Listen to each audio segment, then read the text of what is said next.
ஸ்துதிக்கிறோம் ஆண்டவரே. ஸ்தோத்தரிக்கிறோம் எங்கள் நல்ல தகப்பனே. கிருபையா நீர் தந்த அந்த நல்ல நாளிற்காக உமக்கு நாங்கள் நன்றி செலுத்துகிறோம். ஆண்டரே, ஜீவனை பார்க்கிறோம் உடைய கிருபை பெரிதாய் இருப்பதற்காய் நன்றி செலுத்துகிறோம். ஒவ்வொரு நாள் எங்களை கிருபையாய் பாதுகாத்து கொடுக்கிறீர். தாய் போல தேற்றி தகப்பனை போல எங்களை சுமந்து கொண்டு வருகிறோம். உடைய அன்புக்காக கர்த்தாவே உமக்கு நாங்கள் நன்றி செலுத்துகிறோம். உடைய அழைப்பிற்காக, தெரிந்து கொள்வதற்காக ஆண்டரே மக்கு நாங்கள் நன்றி செலுத்துகிறோம். இந்த நாளிலும் கர்த்தர் எங்களோடு பேச போகிற காரியங்களுக்காய் நன்றி செலுத்துகிறோம். தகுதி இல்லாத என்னை ஆண்டரை நீர் பயன்படுத்துவதற்காக உமக்கு நன்றி செலுத்துகிறேன். ஆண்டவரே, இந்த வேளையிலும் என்னை மறைத்து ஆவியானவர் அப்பா எங்களுக்கு கற்றுக் கொடுக்க போகிற காரியங்களுக்காக உமக்கு நாங்கள் நன்றி செலுத்துறோம். எங்க வாழ்க்கையை நாங்க செயல்படுத்த பலப்படுத்த பரிசுத்தாவின் உதவி செய்வீராக. இயேசு கிறிஸ்துவின் இனிய நாமத்தினால் என் பிதாவே, ஆமென். இன்னைக்கு நம்ம பார்க்க போறது என்னதுன்னா, ஏன் பிதாவாகிய தேவன் தேவனோடு நம்ம ஐக்கியமா இருக்கணும் அப்படின்னு சொல்லிட்டு அவர் விரும்புகிறார். நிறைய அழைப்பு இருக்கு வேதத்துல. சமாதானமா இருக்கிறதற்காக நம்மளை அழைத்து இருக்கிறார். அவருடைய நித்திய மகிமைக்கென்று, அவருடைய நித்திய சுதந்திரத்துக்காக நம்மளை அழைத்து இருக்கிறார். பரிசுத்தத்திற்கென்று நம்மை அழைத்து இருக்கிறார். அப்படி நிறைய அழைப்புகள் வேதத்துல இருக்கிறது.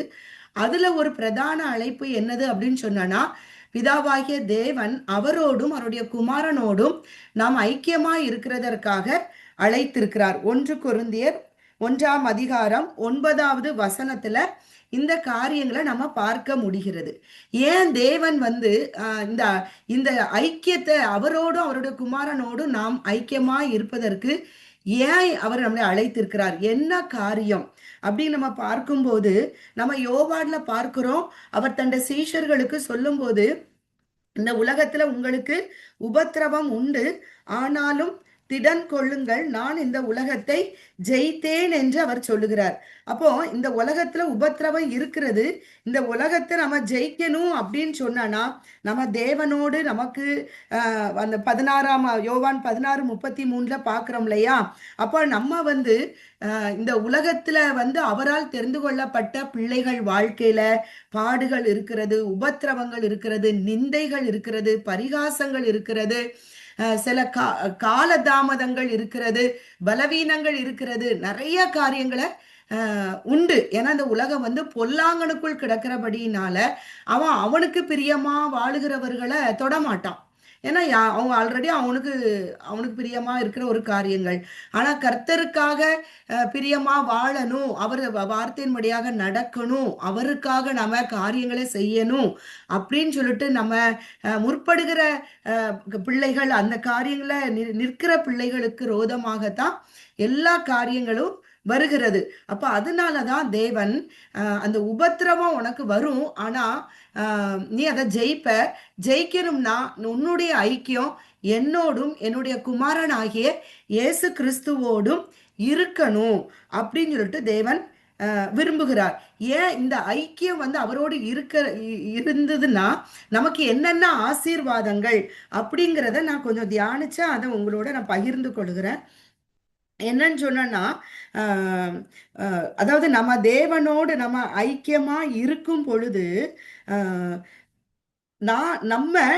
நம்மளுடைய தவறை நம்ம உணர்ந்து கொள்ள முடியும். சங்கீதம் 51:10-11 நான் இப்ப வாசிக்க முற்படல, பிறகு நீங்க அதை பார்த்து கொள்ளலாம். அந்த தேவனோடு நான் ஐக்கியமா இருக்கும் பொழுதுதான் நான் யாருங்கிறத என்னால உணர்ந்து கொள்ள முடியும். அது இல்லாட்டினா நான் என்ன பண்ணுவேன் அப்படின்னா, நான் நீதி உள்ளவன், நான் கரெக்டு தான் அப்படின்னு சொல்லிட்டு மற்றவர்களை நான் குற்றப்படுத்துகிற ஒரு நபராக காணப்படுவேன். இது ஒரு தனி மனித வாழ்க்கையிலையோ, ஒரு குடும்ப வாழ்க்கையிலையோ, குடும்பங்களுக்குள்ளேயோ, சபைக்குள்ளேயோ, ஒரு சமுதாயத்துக்குள்ளேயோ அது சமாதானத்தை கொண்டு வராது. நான் தேவனோட ஐக்கியமா இருக்கும் பொழுதுதான் எனக்குள்ள என்ன இருள் இருக்கிறது என்கிறத அந்த தேவனோடு இருக்கிற அந்த ஐக்கியம், அந்த ஒளி என்ன செய்யும், சுட்டி காட்டும். அப்போ என்னைய நான் திருத்தம் பொழுதுதான் நான் என்ன பண்ண முடியும், அந்த குடும்பம் மாறுது, அந்த குடும்பத்துக்குள்ள ஒரு மாற்றங்கள். நம்மளை நான் இந்த இடத்துல நான் என்னை சரிப்படுத்த வேண்டி இருக்கிறது, அது ஆவியா நமக்கு சொல்லி கொடுப்பார். அப்ப அந்த ஒரு மனத்தாழ்மை நமக்குள்ள வருது. தாவீது தன்னுடைய தவறை உணர்த்தும் பொழுது அவன் அந்த இடத்துல உணர்ந்து கொண்டான். அது அவனுக்கு பெரிய ஆசீர்வாதமா இருந்தது. அப்ப அந்த தேவனோட இருக்கிற ஐக்கியம், நான் யாருங்கிறத நம்ம யாருங்கிறத நமக்கு உணர்த்துகிறது. அப்போ நம்ம தேவனோட ஐக்கியத்துல இருக்கிறது ரொம்ப அவசியமா இருக்கிறது. இதற்காக தான் தேவன் நீ என்னோட ஐக்கியமா இருக்கணும். நம்ம 1 யோவான்ல பார்க்கிறோம் இல்லையா? 1 யோவான் 1 அதிகாரத்துல 3 வசனத்துல இருந்து நம்ம பார்க்கிறோம். தேவன் அந்த 1 யோவான் 1 அதிகாரம் 3 வசனம். அஹ் அதுல இருக்கு பாருங்க, நீங்கள் எங்களோட ஐக்கியம் உள்ளவர்களாகும்படி நாங்கள் கண்டும் கேட்டும் இருக்கிறதை உங்களுக்கும் அறிவிக்கிறோம். எங்களுடைய ஐக்கியம் பிதாவோடும் அவருடைய குமாரனாகிய இயேசு கிறிஸ்துவோடும் இருக்கிறது. அந்த அவரோடு இருக்கிறதுக்கு அந்த பார்த்தீங்கன்னு சொன்னதுன்னா, அஹ், அஹ், அஹ், 5ல இருந்து நம்ம பார்த்தோம்னு சொன்னோம்னா, நம்ம அவரோட நம்ம ஐக்கியத்துல இருந்தாதான் நான் இருளில் இருக்கிறேனா, நான் ஒளிக்குரிய பிள்ளையா இருக்கிறானா, இந்த தவறு என்னால வந்ததா, என்னிடத்துல தான் தவறு இருக்கிறதா அப்படிங்கிறத நான் உணர்ந்து கொள்ள முடியும். அதனாலதான் தேவன் என்ன சொல்றாரு, நீ என்னோட ஐக்கியமா இருக்கணும்னு சொல்லிட்டு அவரால் தெரிந்து கொள்ளப்பட்ட பிள்ளைகளுக்கு அவர் அந்த ஐக்கியத்தை, அவரோடு இருக்கிற அந்த ஐக்கியத்தை நமக்கு வலியுறுத்தி சொல்லுகிறாரு. அடுத்தது பார்த்தீங்கன்னு சொன்னானா, நம்ம அவரோடு ஐக்கியமாய் இருக்கும் பொழுதுதான் தேவனுக்கு பிரியமானதை செய்கிறவர்களாக நம்ம காணப்படுவோம். யோவான் 8:42 நம்ம பார்க்கும் பொழுது, அடுத்தது யோவான் 12:42-43 இதெல்லாம் நம்ம வாசிக்கும் போது நிறைய இடத்துல இயேசு கிறிஸ்து சொல்லுவாரு. அதே போல என்ன சொல்வாருன்னா, நான் சுயமா வரல, நான் சுயமா இதை செய்யல, என் பிதாவாகிய தேவன் செய்ய சொன்னதை தான் நான் செய்யறேன் அப்படின்னு சொல்லிட்டு அவர் நிறைய இடத்துல அவர் அந்த தன்னுடைய சுயத்தை குறித்து அவர் அங்க சொல்ல மாட்டாரு. அப்போ இதுல தெரியுது, இயேசு மனுஷகுமாரனா வந்திருக்கிறார். இயேசுவுக்கு ஒரு சுய விருப்பம் இருந்திருக்குது, சுய சித்தம் இருந்திருக்கிறது. அப்போ அவர் அந்த பூமிக்கு வந்தது அவருடைய சுய சித்தத்தினால வரல, பிதாவின் சித்தத்துக்கு இணங்கிதான் வந்திருக்கிறார். ஏன் அப்படின்னு சொன்னா, அவர் தேவனோடு அவருக்கு இருந்த அந்த ஐக்கியத்துல இருந்தனால தான் அவர் தேவனுடைய சித்தத்துக்கு முதலிடம் கொடுத்தார். அப்படியே நம்மளும் தேவனோடு நம்ம இணைந்து இருந்தாதான், அவரோட அந்த ஐக்கியத்துல இருக்கும் பொழுதுதான்.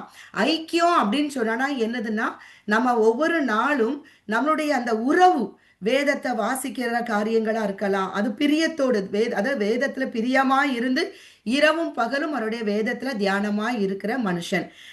தியானமா இருக்கிறன்னா அப்ப நான் ஒரு காரியம் செய்யக்கூடாதா? எல்லா காரியம் நம்ம செய்யலாம்.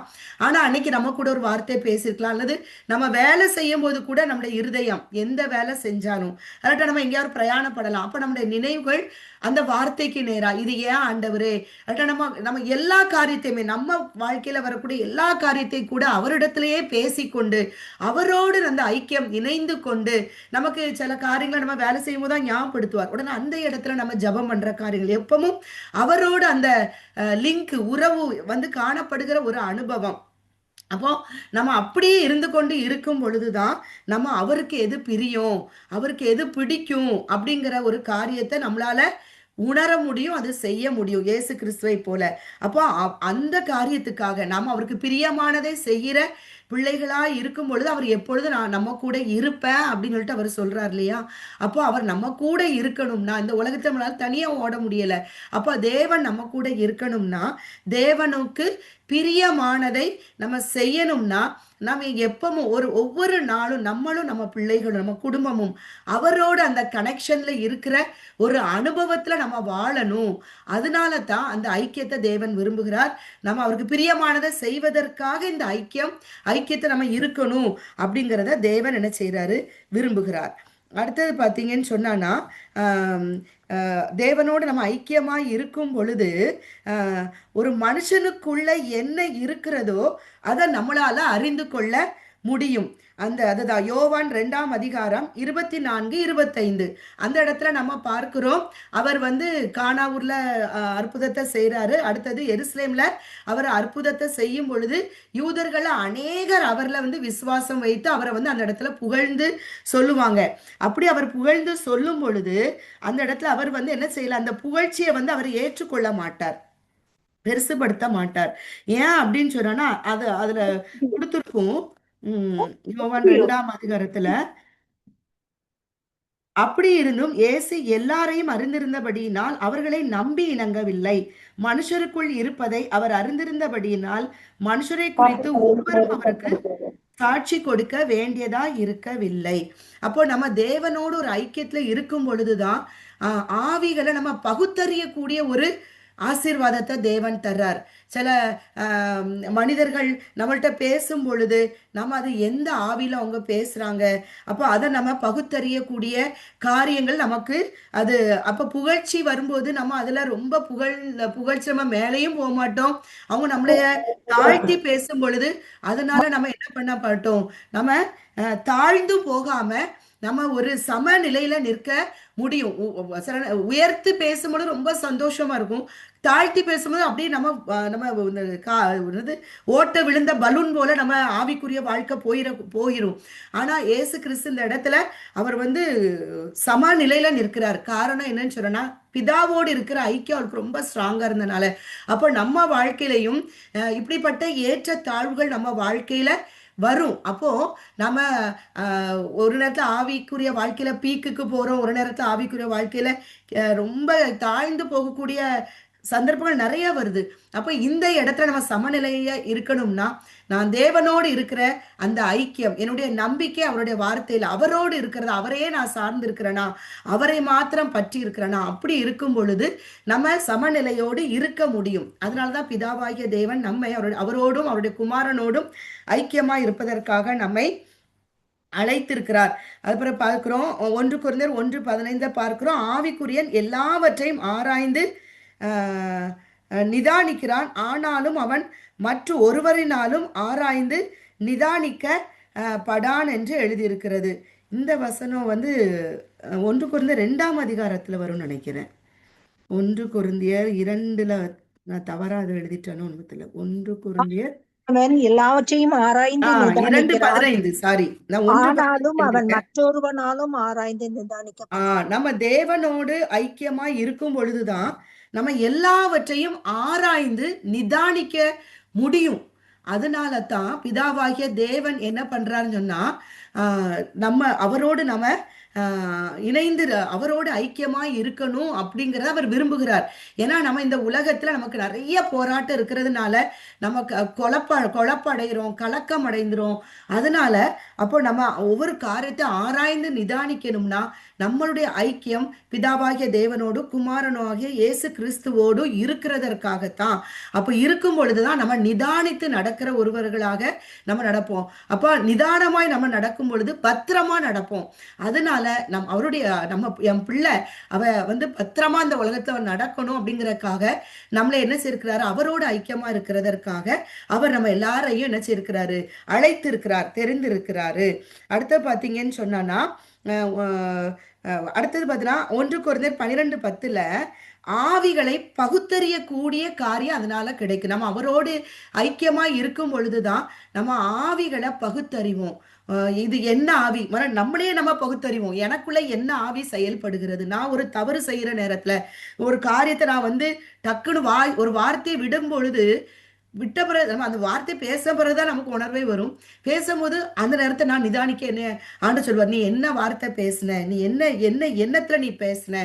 அப்போ நம்மளே உணர்த்தி நான் அந்த காரியத்தை திருப்பி செய்ய விடாதபடிக்கு, அப்போ நான் அதை செய்யாதபடிக்கு, அப்போ என்னுடைய ஆவியின் வார்த்தையை காத்து கொள்வதற்கும், அப்பிறகு சில காரியங்கள் மனிதர்கள் சில காரியங்கள் என்ன பண்ணுவாங்க, நம்மகிட்ட தந்திரமா கொண்டு வருவாங்க. தந்திரம் அவங்களுக்கு அது லாபமா இருக்கிற காரியமா இருக்கலாம். இப்படி நம்ம நிறைய நம்மளை ஏமாத்துற காரியங்களா இருக்கும். அப்ப அந்த இடத்துலையும் நம்ம பகுத்தறியக்கூடிய காரியத்துக்காக நம்ம தேவனோட ஐக்கியத்தை இருக்கும் பொழுது ஆண்டவர் நமக்கு என்ன செய்யறாரு, அதை உணர்த்துவாரு, வார்த்தையின் மூலமா உணர்த்துவார். அல்லது நம்ம ஆவில அந்த ஒரு உணர்வை நமக்கு தருவார். அப்ப நம்ம தேவனோட அந்த ஐக்கியத்தை நம்ம இருக்கணும். அடுத்த பாத்தீங்கன்னா யோபு 22:21 தேவனோடு உள்ள ஐக்கியம் நமக்கு நன்மையை தரும், அது சமாதானத்தை தரும், ரெண்டாவது சந்தோஷத்தை தரும் என்று இப்ப நம்ம பார்த்தோம். யோவான் 1ஆம் அதிகாரம் 4வது வசனம் இருந்ததுன்னா நம்முடைய சந்தோஷம் நிறைவாக இருக்கும். அப்ப நம்ம சந்தோஷம் நிறைவாக இருக்கணும்னா இந்த உலகத்துல நிறைய சந்தோஷத்தை கொடுக்கக்கூடிய காரியங்கள் நிறைய இருக்குது. ஆனா அது எல்லாம் அற்ப சந்தோஷம்தான். அந்த சந்தோஷம் வந்து அந்த ஒரு குறிப்பிட்ட நேரத்துக்கு தான். ஆனா தேவனால் வரக்கூடிய அந்த சந்தோஷம் எப்படின்னா நமக்கு எந்தெந்தைக்கும் நிலைத்திருக்கிற சந்தோஷமா இருக்கும். அது பாடுகளா இருக்கும், உபத்திரமா இருக்கும். ஆனா அந்த சூழ்நிலையிலும் அந்த சந்தோஷம், தேவனிடத்துல வருகிற சந்தோஷம், வார்த்தையினால் கிடைக்கிற சந்தோஷத்தை ஒருவரும் நம்மள்ட்ட இருந்து பறிக்க முடியாது. அப்போ நம்ம எப்ப அந்த சந்தோஷம் இருக்கும்னா நம்ம தேவனோட அந்த உறவு, நம்ம ஐக்கியம் இருக்கும் பொழுதுதான், அவரோடு நம்ம உறவாடுகிற ஒரு அனுபவத்தை இருக்கும் பொழுதுதான், அவரிடத்துல கேட்டு கேட்டு செய்கிற அனுபவத்துல நம்ம இருக்கும் பொழுதுதான், அவருடைய சித்தத்துக்கு எல்லா காரியத்தையும் ஒப்பு கொடுத்து, ஆண்டவரே நான் இதுல என்ன செய்யணும், என்ன பண்ணணும், எப்படி நடக்கணும், நான் இதை செய்யணுமா வேண்டாமா, அப்படி நம்ம அவர்கிட்டயே நம்ம தாவீதை போல விசாரித்து கேட்கும் பொழுது நமக்கு அந்த காரியம் பாதுகாப்பா இருக்கும், சமாதானமா இருக்கிறது என்று வேதத்தின் மூலம் நம்ம அறிந்து கொள்ள முடிகிறது. அப்ப அது நமக்கு நன்மையை தருகிறது, சமாதான பலனை நமக்கு தருகிறது.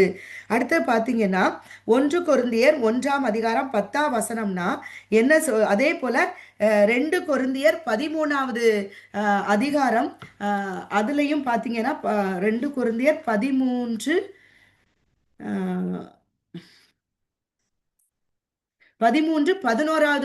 இதுக்குள்ள ஆதார வசனங்கள். அப்போ நம்ம வந்து தேவனோடு அந்த ஐக்கியத்துல நம்ம இருக்கும் பொழுதுதான் நமக்குள்ள என்ன வருதுன்னா சந்தோஷம் வருது. அது குடும்பமா இருக்கலாம், சபையா இருக்கலாம், ஃப்ரெண்ட்ஷிப்பா இருக்கலாம், எல்லா பார்ட்னர்ஷிப்பா இருக்கலாம், நம்மளுடைய வாழ்க்கையில வருகிற ஹார்ட்ஷிப்பா இருக்கலாம், எல்லா ஷிப்பும் தேவனோடு இருக்கிற ஃபெலோஷிப்ல நம்ம ஸ்ட்ராங்கா இருக்கும் பொழுதுதான் நமக்கு என்ன வருது, அதில் பாருங்க சந்தோஷம் வருது. நம்ம வந்து ஒரு பர்ஃபெக்டா வாழக்கூடிய நற்சீர் பொருந்தின ஒரு வாழ்க்கை வாழ்றதற்கு அப்போ அந்த தேவனோட இருக்கிற ஐக்கியம் ரொம்ப அவசியம் என்று வேதம் நமக்கு வலியுறுத்துகிறது. அப்புறம் என்னன்னா நம்ம அவரோடு நற்சீர் பொருந்து இருக்கும் பொழுது நமக்கு எத்தனையோ நிந்தைகள், அவமானங்கள், போராட்டங்கள், நிறைய காரியங்கள். அப்ப அந்த இடத்துல நமக்கு ஒரு ஆறுதல், நம்ம ஆறுதலா வாழ்வதற்கும் நமக்கு தேவனோட இருக்கிற ஐக்கியம் ரொம்ப அவசியம். அடுத்து பாத்தீங்கன்னா ஏக சிந்தை, ஒரு குடும்பத்திலேயோ சபையிலையோ தனி மனித வாழ்க்கையிலையோ சமுதாயத்திலேயோ ஒரு ஏக சிந்தை வரணும்னா எல்லாருமே, அந்த குடும்பத்தில் இருக்கிற 4 பேர்னா 4 பேரும் தேவனோட ஏக ஐக்கியமா இருந்தாதான் அந்த குடும்பத்துல ஏக சிந்தை வரும். ஒருத்தர் மட்டும் கனெக்டா இருந்து மற்றவங்க எல்லாரும் சுய இதுல இருந்தாங்கன்னு சொன்னா தேவனுடைய அந்த இடத்துக்குள்ள வரல அப்படின்னு சொன்னா அங்க பிரச்சனைகள் தான் வரும். அப்போ அந்த ஏக சிந்தை வரணும்னா எல்லாரும் தேவனோட அந்த ஐக்கியத்துல வரணும். அப்ப அங்க வரும் பொழுதுதான் அந்த இடத்துல என்ன இருக்கும், ஏக சிந்தை இருக்கும், சமாதானம் இருக்கும். அப்பொழுது அன்புக்கும் சமாதானத்துக்கும் காரணமாகிய தேவன் நம்ம ஒவ்வொருவரோடு கூட இருப்பார். இப்போ குடும்பங்கள நிறைய பிரச்சனைகள், போராட்டங்கள் நம்மள்ட்ட நிறைய பேர் ஷேர் பண்ணும்போது அப்போ அவங்கள்ட்ட நம்ம நிறைய சொல்றோம், நீங்க தேவனோடு நீங்க எல்லாரும் இப்படி இருக்கணும், நம்ம அவரால் மாத்திரம்தான் இந்த காரியத்தை சரிபடுத்த முடியும். நம்ம எவ்வளவு சொன்னாலும் அவங்க அந்த இடத்துக்குள்ள வர மாட்டாங்க. ஆனா சமாதானம் வரணும், ஆனா நான் தேவனோடு நான் அவரை சார்ந்து இருக்க மாட்டேன், அவரிடத்துல போய் நான் இதை கேட்க மாட்டேன் அப்படின்னு சொன்னா நம்மளால அந்த காரியங்களை பெற்றுக்கொள்ளவே முடியாது. அப்போ இந்த ஐக்கியத்துல நம்ம வழி நடத்துகிறவர் யார் அப்படின்னு சொன்னா அந்த 14வது வசனத்தை பாருங்க.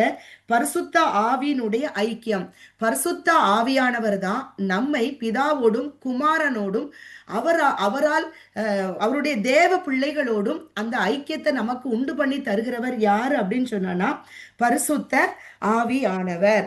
அடுத்தது பாத்தீங்கன்னு சொன்னா தேவனோடு உள்ள ஐக்கியம் தேவ சித்தத்தை அறிந்து கொள்ள உதவும். 2 சாமுவேல் தாவீதை குறித்து நம்ம எல்லா இடத்துல பார்த்தோம் அப்படின்னு சொன்னா தாவீது எல்லா காரியத்திலையும் பட்சேபால் விஷயத்தை தவிர மற்ற எல்லா காரியத்திலும் அந்த இடத்துல அவன் தேவனோட இருக்கிற ஐக்கியத்தை விரும்பாம உலகத்தின் ஐக்கியத்தை அவன் என்ன செய்தான், ரொம்ப விரும்பினான். அந்த இடத்துல அவன் ஒரு பெரிய தவறு செய்தான்.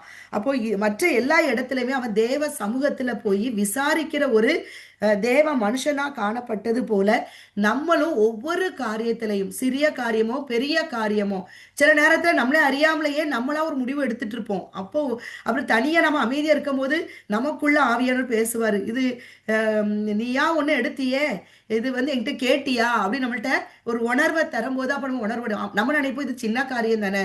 அவர் நினைக்கிறார் நீ சின்ன காரியமோ பெரிய காரியமோ அது என்னால இல்லாம உன்னால ஒரு காரியமும் செய்ய முடியாது. அப்ப தாவீதை போல நம்ம எல்லா காரியத்திலையும் என்ன செய்யணும், அவர்கிட்ட கேட்டு விசாரித்து நம்ம செய்யும் பொழுது அவன் எப்படி நெருக்கத்தின் மத்தியில அவன் என்ன செய்தான், தன்னை திடப்படுத்தி கொண்ட ஒரு மனுஷனா காணப்பட்டான். அப்ப தேவனோட நமக்கு அந்த ஐக்கியம் இருக்கும் பொழுதுதான் நம்மளால எல்லா சூழ்நிலையிலும் நம்மளை திடப்படுத்தி கொள்ள முடியும். அதனாலதான் தேவன் நம்மளை அவரோட ஐக்கியமா இருப்பதற்காக நம்ம அழைத்து இருக்கிறார். கொஞ்சம் இருங்க, நான் கதவை திறந்துட்டு வந்துடுறேன், கொஞ்சம் இருங்க.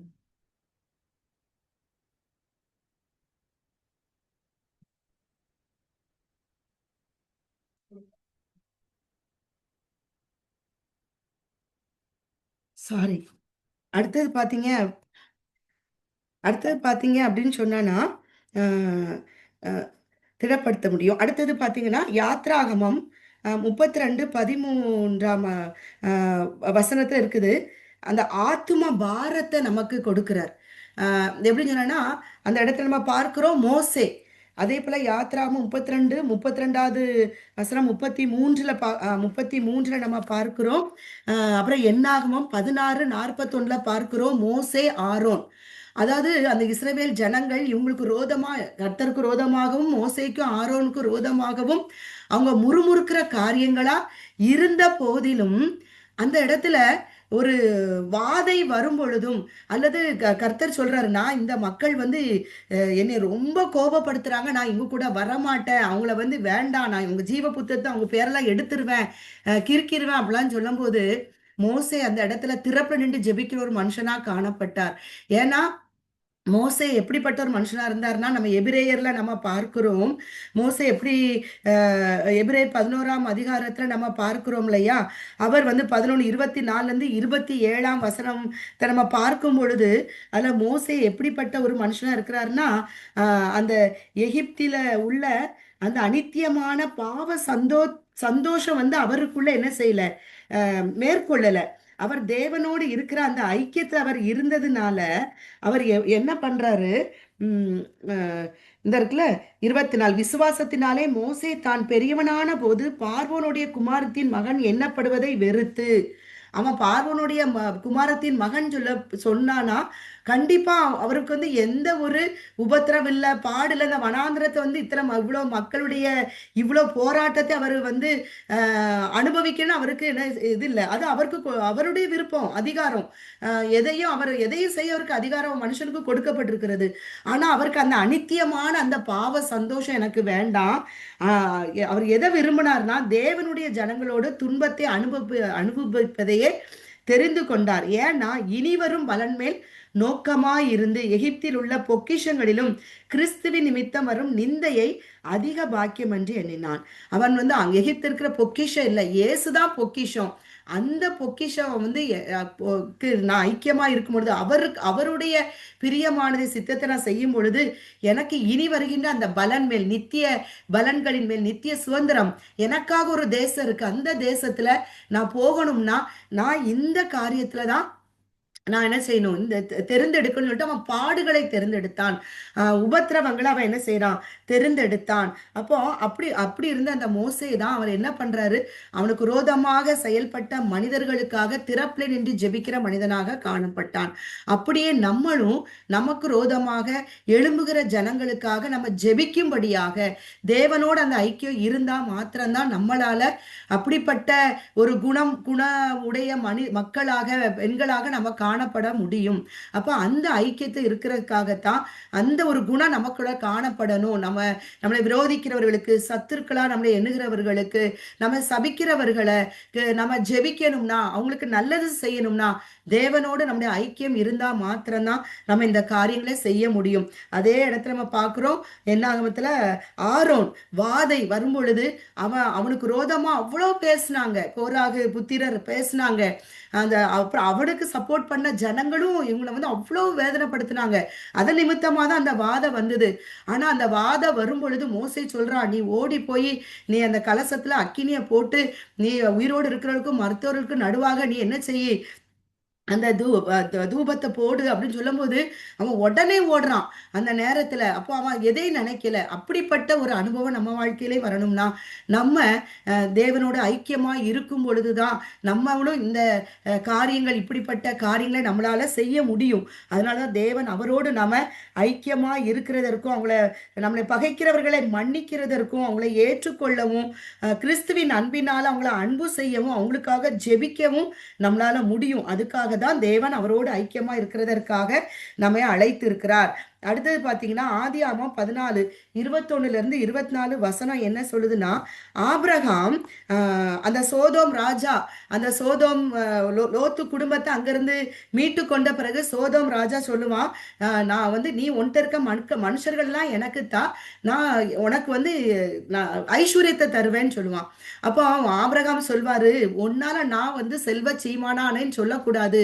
என்னுடைய ஐஸ்வர்யம் எனக்கு வானத்தை பூமியை சமுத்திரத்தை உண்டாக்கிய தேவனிடத்திலிருந்து வருகிறது என்று தன்னை கையை வானத்துக்கு நேரம் உயர்த்திட்டு அந்த சோதோம் ராஜா கூட தன்னை ஐக்கியத்தை வைக்காத என்ன செய்யறான், அந்த இடத்துல அந்த ஐக்கியத்தை அவன் முறிக்கிறான். அதே போல நம்மளும் இந்த உலகத்தின் ஆஸ்திக்காக, உலகத்தின் மண்ணுக்காக அவரை நம்ம விட்டு விடாதபடிக்கு நம்ம தேவனோட ஐக்கியத்தோடு இருந்தால் மாத்திரம்தான் இப்படிப்பட்ட ஆஃபர்லாம் வரும் பொழுது நம்ம அது வேண்டாம் அப்படின்னு சொல்லிட்டு நம்ம தைரியமா சொல்லக்கூடிய ஒரு இடத்துக்கு நம்ம வரக்கூடிய நபராய் காணப்படுவோம். அப்போ அப்படிப்பட்ட ஒரு நபரா நம்ம வாழணும், அவருக்காக வைராக்கியமா அந்த உலகத்துல வாழணும் அப்படிங்கிற ஒரு காரியத்துக்காக தேவன் நம்ம அவரோடு ஐக்கியமாக இருக்கும்படியாக தேவன் என்ன செய்யறாரு, நம்மளைய அழைத்து இருக்கிறார். அடுத்தது பாத்தீங்கன்னா ஜோஷ்வால நம்ம பார்க்கிறோம் 2ஆம் அதிகாரம் 1-24, யாக்கோபு 2ஆம் அதிகாரம் 25 நீங்க பாத்தீங்கன்னா ஆபிரகாம் வந்து விசுவாசத்தின் தந்தை, அவரோடு கூட சேர்த்து எபிரேயர் நம்ம 11ஆம் அதிகாரத்தை நிறைய பேரை பார்க்கிறோம். ஆனா யாக்கோபு 2:25 நீங்க பாத்தீங்கன்னு சொன்னீங்கன்னா ஆபிரகாமோட ஒரு பெண்ணை இணைத்திருப்பார் ஆண்டவர். அது அந்த விசுவாசத்துக்காக அதை சொல்லப்பட்ட பெண்ணுல சொல்லணும்னா ராகாப்பை தான் அவங்க வந்து அவர் முக்கியப்படுத்துறாரு. அப்ப என்னடா ராகாப்க்கு இவ்வளோ என்ன காரியம் அப்படின்னு சொல்லிட்டு பார்த்தானா, அந்த ஜோஷ்வால நம்ம பார்த்தோம் அப்படின்னு சொன்னானா, ஏன் ஜோஷ்வா 2ஆம் அதிகாரத்தை நீங்க பாத்தீங்கன்னா அதாவது இந்த இஸ்ரவேல் ஜனங்கள் எகிப்திலிருந்து கிளம்புன நாள்ல இருந்தே அங்க நடந்த அற்புதங்கள், அதிசயங்கள், கர்த்தர் எப்படி அந்த ஜனங்களை அங்கிருந்து மீட்டு கொண்டு வந்தாங்க, இது எல்லாமே சுற்றி இருக்கிற நாடுகளுக்கு தெரிய வருது, எல்லாருக்குமே தெரிய வருது.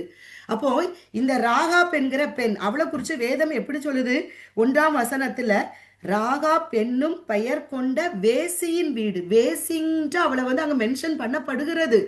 ஆனா அந்த பெண் எப்படிப்பட்டவளா இருக்கிறா அப்படின்னு சொன்னானா, அந்த அதாவது எரிகோல இருக்கிற எல்லாருமே அந்த இஸ்ரவேல் ஜனங்கள் புறப்பட்ட நாள்ல இருந்து அங்க என்னதெல்லாம் நடக்கிறதோ அதெல்லாம் கேட்குறாங்க. கேட்டு அவங்க எல்லாருக்கும் எப்படி ஆயிட்டுனா அவங்களுடைய எல்லாருமே அவங்களுடைய இருதயம்லாம் கரைந்து போயிட்டு அப்படின்னு சொல்லிட்டு 2:11 பார்க்கிறோம். ஜோஷ்வா 2:11 பார்க்கிறோம். எல்லாரும் கேட்குறாங்க. எல்லாரும் அங்க சுற்றி இருந்த எல்லா தேசங்களின் ராஜாக்கள் கேட்குறாங்க, ஜனங்கள் எல்லாருமே கேட்டாங்க, அந்த எரிகோல இருக்கிற எல்லாரும் கேட்டாங்க.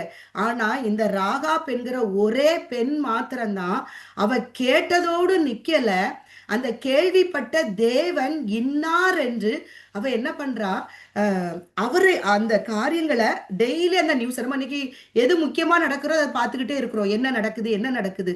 அதே போல இவ அந்த காரியத்துல இந்த கர்த்தர் யாரு, இவர் எப்படிப்பட்ட வல்லவர், இவர் செங்கடலை பிறந்தார்னா இவர் தானே மெய்யான தெய்வம். அவன் ஒரு வார்த்தையை அறிக்கை செய்யறா பாருங்க, அவளுக்கு யாருமே சொல்லி கொடுக்கல.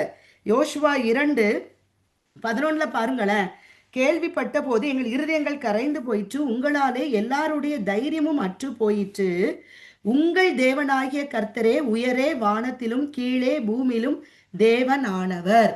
இந்த வார்த்தை தேவனுக்கு ரொம்ப பிடிச்ச வார்த்தை. நீங்க வசனம் எங்க பார்த்தாலும் தன்னைய வந்து தனித்துவமா காட்டுற இடத்துல எல்லாமே இந்த வார்த்தை அவர் வந்து பயன்படுத்திருப்பார். ஆவியான இந்த வார்த்தையை பயன்படுத்திருக்கிறத நம்ம பார்க்க முடியும். வெளிப்படுத்த பார்த்தனா வானத்தை பூமி சமுத்திரத்தை நீரூற்றுகளை உண்டாக்கினவரையே தொழுது கொள்ளுங்கள். ஏன்னா அவர் தான் தொழுகைக்கு பாத்திர, அவர் தான் மெய்யான தெய்வம் என்கிறத இந்த ராகாப் என்கிற பெண் யாருமே அவளுக்கு சொல்லல. ஆனா அவ அந்த இஸ்ரவேல் ஜனங்களை அந்த மெய்யான தெய்வம் எப்படி வழி நடத்துறார். ஒரு செங்கடல் பிரியணும்னா அந்த செங்கடலை யாரு படைச்சாரோ அவருக்கு தானே அது கீழ்ப்படியணும். அப்ப இவர் தான் மெய்யான தெய்வம். அப்ப நான் இவ்வளவு நாள் கும்பிட்டு இருக்கிறது யாரு? அப்ப அவ தன்னையே என்ன செய்யறா, அந்த இடத்துல சுத்திகரிக்க தொடங்குறா. அவ தன்னுடைய ஐக்கியத்தை தேவனோடு, இந்த தேவனோடு நான் ஐக்கியப்பட்ட ஒரு வாழ்க்கை வாழணும் அப்படிங்கிற ஒரு இடத்துக்கு வந்த ஒரு பெண்ணாக அவ காணப்பட்டா. அதனாலதான் அவ வந்து தன்னை வந்து எனக்கு தயவு செய்யணும்னு சொல்லிட்டு அவ வந்து எரிக்கோ ராஜாட்டப்ப, ஐயோ இப்படிலாம் வர்றாங்க ராஜாவே எங்களுக்கு பாதுகாப்பு தாங்கன்னு சொல்லிட்டு அங்க போய் கேட்கல. எல்லாருமே அந்த தேசத்துல சோர்ந்துதான் போனாங்க. ஆனா யாருமே அந்த மெய் தெய்வத்தை வந்து பற்றி கொள்ளல. இவ அவர்தான் மெய்யான தெய்வம் என்று அறிந்தபடியினாலதான் அந்த வேவு பார்க்க வந்தவர்களை அவ, அதுக்கப்புறம் என்ன நடக்க போதும் அவளுக்கு தெரியாது. ஆனா அவளுக்குள்ள ஒரு விசுவாசம், எப்படியும் இந்த தேவன் தான் மெய்யான தெய்வம், கண்டிப்பா இந்த இந்த அவங்க இந்த பகுதிக்கு வந்து இங்க வந்து ஏதாவது நடத்த போறாங்க, எந்த குடும்பம் காக்கப்படணும்னா இந்த மெய் தெய்வத்துல நான் போனாதான் நான் காக்கப்படுவேன் என்கிறத அவ என்ன செய்தா, உணர்ந்தாள். அதனாலதான் அவ அந்த வேவுக்காரன் அவ என்ன செய்யறா, ஒளிச்சு வச்சு ஞானமா இந்த பதில் சொல்றா. அதனால அந்த அந்த பெண்ணுக்கும் அவருடைய குடும்பத்துக்கும் அந்த இடத்துல என்ன பண்ணப்படுது, தயவு காட்டப்படுகிறது. மாத்திரமல்ல, தேவனுடைய அந்த மத்தியில நம்ம பார்க்கிறோம் இல்லையா, அந்த வம்ச வரலாறுல அந்த போவாஸ், அந்த சாரி, நம்ம அதை பார்க்கும் பொழுது ராகாப்பு வந்து ராகாப் வழியாக அந்த சந்ததிகள் அவர் என்ன செய்யறாரு, கர்த்தர் அவ வேசிங்கிறலாம் அவர் பார்க்கல, அவ என்னை எவ்வளவு விசுவாசித்தா. இதுதான் தேவனுடைய என்ன சொல்றது காரியங்கள். அவர் இப்படிதான் பகுத்தறிவார். வெளிப்பிரகாரமாரெல்லாம் பாக்குறது இல்ல. இவ இந்த வேலை பார்க்கிறா, அந்த வேலை பார்க்கிறா, அப்படி இல்லை. ஆனா அவளுடைய இருதயம் எனக்கு எப்படி பிரியமா இருக்கிறது, அவ என்னை எப்படி விசுவாசிச்சு எனக்கு எந்த இடத்தை இந்த அவளுடைய இதயத்துல கொடுத்திருக்கிறா அப்படிங்கிற இடத்துல ஆண்டவர் என்ன செய்யறார் பார்க்கிறார். அதனாலதான் சல்மோன் இடத்துல ராகாப் என்ன செய்யறா, போவாச பெறா. அந்த சந்ததியில தாவீது வர்றாரு. அந்த சந்ததியில தான் என்னது, தாவீதின் சந்ததியில இயேசு கிறிஸ்து வருகிறார். அப்புறம் எவ்வளவு ஒரு நல்ல தெய்வம் பாருங்க. ராகாப் என்கிற வேசின் அங்க மென்ஷன் பண்ணியிருக்கிறாரு. ஆனா அவளுக்குள்ள அவளுக்கு தனக்கு அவளுடைய இதயத்தை எனக்கு கொடுக்கப்பட்ட அந்த உயர்வு இடம், அவ என்னை எப்படி விசுவாசிச்சா, நான் யாருங்கிறத அவ கண்டு கொண்டாளே. அப்போ இவளுடைய சந்ததியில தான் அவர் அவளை தேர்ந்தெடுக்கிறார். இயேசு அந்த இடத்துல அந்த சந்ததியில மனுஷகுமாரனா வரும்பொழுது அந்த சந்ததியில பிறக்கும்படியாக, அப்ப அது எவ்வளவு ஒரு பாக்கியம். அப்ப அந்த ராகாப்ப, அதனாலதான் அவ பெண்கள்ல விசுவாசம் சொல்ல வரும்போது ஆண்ல குறிப்பிடும் போது அது ஆபிரகாம் வருது, பெண்ணுல குறிப்பிடும் பொழுது அவ கண்டுகொள்றா, இவர்தான் ஜீவனுள்ள தேவன், வானத்தை பூமி சமுத்திரத்தை உண்டாக்கிற ஜீவனுள்ள தேவன் என்று அவர் கண்டுகொண்டாள். அடுத்தது பாத்தீங்கன்னா பவுல பார்க்கும் பொழுது அவர் வந்து இயேசுவை தெரிந்து கொண்டதுல அவர் ஒரு காரியம் சொல்றார். அவர் பாடுகளில் ஐக்கியமாய் இருக்கிறதற்கு அவர் வந்து தன்னையே ஒப்பு கொடுக்கிறார். நம்ம யாருமே ஈஸியா நமக்கு எப்பவுமே ஸ்மூத்தா போனா நல்லா இருக்கும் அப்படிதான் நம்ம எல்லாரும் நினைக்கிறோம். ஆனா இந்த இவர் வந்து வித்தியாசமா இருக்கிறாரு. பிலிப்பியர் 3ஆம் அதிகாரம் 10வது, பிலிப்பியர் 3:10 நம்ம பார்க்கிறோம். இப்படி நான் அவரையும் அவருடைய உயிர்த்தெழுதலின் வல்லமையையும் அவருடைய பாடுகளின் ஐக்கியத்தையும் அறிகிறதற்கும் அவருடைய மரணத்திற்கு ஒப்பான மரணத்துக்குள்ளாகி எப்படியாயினும் நான் மரித்தோரில் இருந்து உயிரோடு எழுந்திருப்பதற்கு தகுதியாகும் படிக்கும் அவருக்காக எல்லாவற்றையும் நஷ்டம் என்று விட்டேன், குப்பையுமாய் எண்ணுகிறேன். அதுல பாருங்க, எந்த விசுவாசத்தை மறுதளித்தாரோ, என்ன விசுவாசம், இயேசு மரித்தோரை உயிரோடு அவர் எழும்பினார் என்கிற அந்த விசுவாசத்தை அவர் மறுதளித்தார். இயேசுவை மறுதளித்தார். அந்த இயேசுக்காக, அந்த மரித்தோர் உயிர்த்தெழுதல நான் பங்கு பெறணும்னா இயேசு எப்படி பாடுகளுக்கு தன்னை உட்படுத்தினாரோ, அந்த பாடுகள் எனக்கு தேவ சித்தத்தின்படியாக எனக்கு அனுமதிக்கப்படுகிற பாடுகள்ல நான் என்ன செய்யணும், அந்த பாடுகள் நான் வந்து ஏற்றுக்கொண்டால்தான், அதை நான் சகித்தால்தான் என்னுடைய மரணத்துக்கு ஒப்பான மரணம் அப்படின்னு சொன்னா, உயிரோடு நம்ம இருந்தாலும் நம்முடைய மாம்சத்தின் கிரிகைகள், மாம்சம் மரணங்கிறது வேற, மாம்சத்தின் கிரிகைகளுக்குள்ளான மரணம், என்னுடைய ஆதாம் ஏவாளினால் நமக்குள்ள வந்த அந்த பாவ காரியங்கள், பாவத்தின் வல்லமைகள், அந்த காரியம் நமக்கு தலை தூக்குறதுக்கு அதிக 100க்கு 1000 மார்க் போடலாம், அவ்வளோ வெளியே வரும். ஆனா அந்த காரியத்துல அவர் என்ன பண்றாரு, தன்னைய அந்த மாம்சத்தின் கிரிகைகளுக்கு அவர் இடம் கொடுக்காதபடிக்கு தன்னை இயேசு கிறிஸ்துவுக்காக பாடுகளுக்கு தன்னை உட்படுத்தினார். அவர் வந்து அப்படி இப்படி மோசே போலதான், அவர் இப்படி வரணும்னு அவருக்கு அவசியம் இல்லதான். ஏன்னா அவர் 14 மொழியை கற்று தேர்ந்தவர், எபிரேயர்ல அவர் பெரிய ஒரு அந்தஸ்துல இருந்த ஒரு மனுஷன். அப்படிப்பட்டவர் இங்க வரணும், நியாய சாஸ்திரிகள் அவங்களோட ஒரு பெரிய ஒரு ஐக்கியத்துல இருந்த மனிதன். அந்த ஐக்கியத்துக்கு அவர் முக்கியத்துவம் கொடுக்காம அவர் வந்து தன்னை பாடுகளுக்கு அவர் என்ன செய்தாரு, தன்னை உட்படுத்தி கொண்டார். ஏன் அப்படின்னு சொன்னா நம்ம பார்க்கிறோம் 1 கொரிந்தியர் 4ஆம் அதிகாரத்துல 9ல இருந்து 13வது வசனத்தை நம்ம பார்த்தா தெரியும். அப்புறம் 1 கொரிந்தியர் 9:16, பிலிப்பியர் 1:29 சொல்வாரு, நம்ம விசுவாசிக்கிறதுக்கு மாத்திரமல்ல அவரோடு கூட பாடுகளை அனுபவிப்பதற்கும் நாம அழைக்கப்பட்டிருக்கிறோம் சொல்வாரு. ஏன்னா இந்த உலகத்துல அவரால் தெரிந்து கொள்ளப்பட்ட நம்ம ஒவ்வொருவருக்கும் பாடு இருக்கு. அந்த பாடுகளை உலகம் எப்படி சொல்லும்னா, பத்தியா இவன் ஆண்டவரை தேர்ந்தெடுத்தா பாரு, இவ வாழ்க்கையில என்ன நடந்துட்டு இருக்கு, என்ன நடக்குது, இப்படிலாம் நடந்துட்டு இருக்குன்னு சொல்லிட்டு நம்மள அப்செட் ஆக்குவாங்க. அப்படி சொல்ற மனிதர்கள் யாரு கிடையாது, தேவனுடைய பிள்ளைகள் கிடையாது. அதாவது சுகபோகமா வாழ்றவன், உயிரோடு இருந்தவன், உயிரோடு இருந்தும் செத்தவள் அப்படின்னு சொல்லிட்டு வேதம் சொல்லுகிறது. அப்போ நம்ம வாழ்க்கையில வர பாடுகள் நம்ம வந்து இந்த அழிந்து போகிறதற்கு அல்ல, அவருடைய சுதந்திரத்துல நம்ம பங்காளிகள் ஆகும்படியாகத்தான். அதனால எனக்கு இப்படி நடந்துட்டே, என் குடும்பத்துல இப்படி நடந்துட்டே அப்படின்னு சோர்ந்து விடாதபடிக்கு, அதுக்கு அகெயின்ஸ்டா பேசுறாங்களா, அவங்க மூலமா பேசுறது வேற ஆவிங்கிறத உணர்ந்து அந்த வார்த்தைக்கு காதுகளை நம்ம அடைத்து கொண்டு தேவன் நமக்கு அனுமதிக்கிற பாதையில அவரை பற்றி கொண்டு அவருக்குள்ள நம்ம நிலைத்திருக்கணும்னா, நிலைத்திருந்து நம்ம ஒரு கனியுள்ள ஒரு வாழ்க்கை வாழ்ந்து அந்த நித்தியத்தை நம்ம சுதந்திரிக்கணும் அப்படின்னு சொன்னா, தேவனோட நமக்கு ஐக்கியம் நமக்கு இருக்க வேண்டியது ரொம்ப ரொம்ப ரொம்ப அவசியம். அந்த ஐக்கியம் இல்லை அப்படின்னு சொன்னா நம்ம தடுமாறி விழுந்து நம்ம இன்னைக்கு நிறைய பேரை பார்க்குறோம். நிறைய பேர் அடுத்த தற்கொலைக்கு நேரா போறாங்க. இன்னைக்கு நம்ம அப்படிப்பட்ட சூழ்நிலைக்கு போனா நிறைய நேரம் அந்த அந்த முடிவை நம்ம எடுத்திருந்திருக்கலாம். ஆனா அப்படி சூழ்நிலைகள் வருது. நம்ம நிறைய நேரம் எலியா போல சொல்றோம், போதும் கர்த்தாவே எடுத்துக்கொள்ள நிறைய நேரம் சொல்லியிருக்கோம்.